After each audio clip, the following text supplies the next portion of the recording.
Hi guys! Welcome back to my channel. Ngayon po, gagawa tayo ng burong isda. Ito po yung burong Pangasinan. Ang ating pong mga sangkap, tilapia na tinanggal na ang tinik. Tapos, luya, kanin na bagong saing, pinalamig ko na po ito, at asin. Yan lang po ang ating mga kailangan. Okay guys, simulan na natin. Ngayon po, sisimulan ko na po. Lalagay lang po natin ang luya.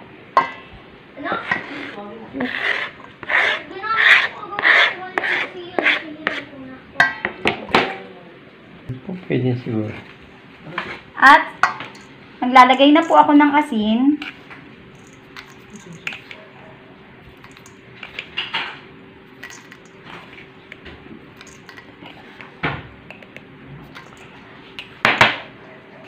Ngayon, hahaluin ko na po siya. Haluin po natin maigi.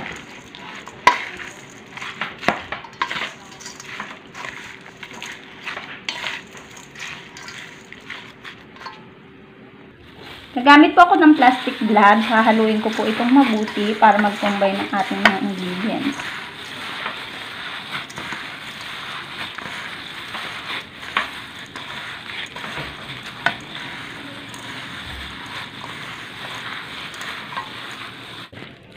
Ngayon guys, gagamit ako ng garapon. Dito po natin ilalagay.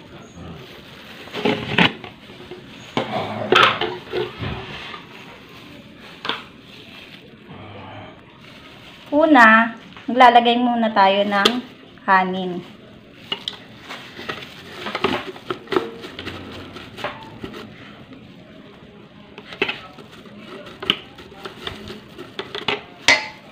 Tapos, lalagay na tayo ng isda.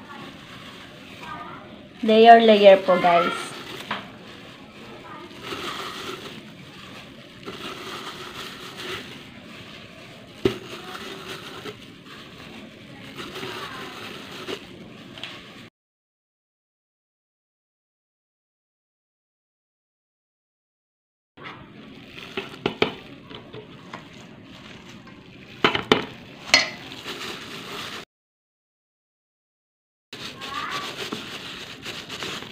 Ayan guys.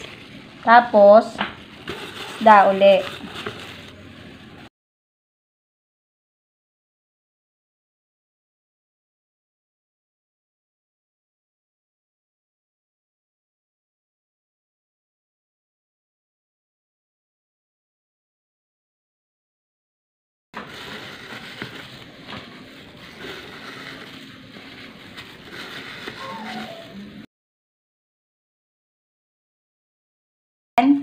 Kanin uli.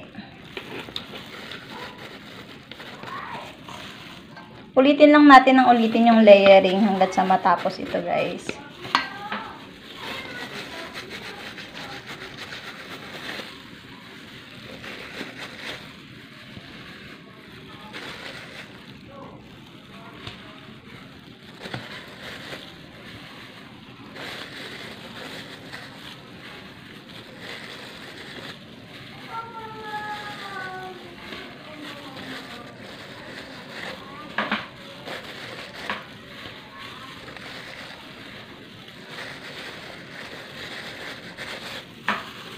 Ulitin lang ng ulitin hanggang sa matapos lahat.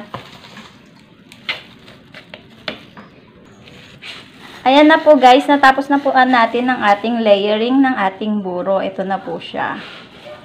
After 10 days, pwede na po siyang ulamin. Pwede na po siyang gisahin. Ayan guys. Tatakpan lang natin maigi. At buburuhin natin ng 10 days. Ito na po. Thanks for watching!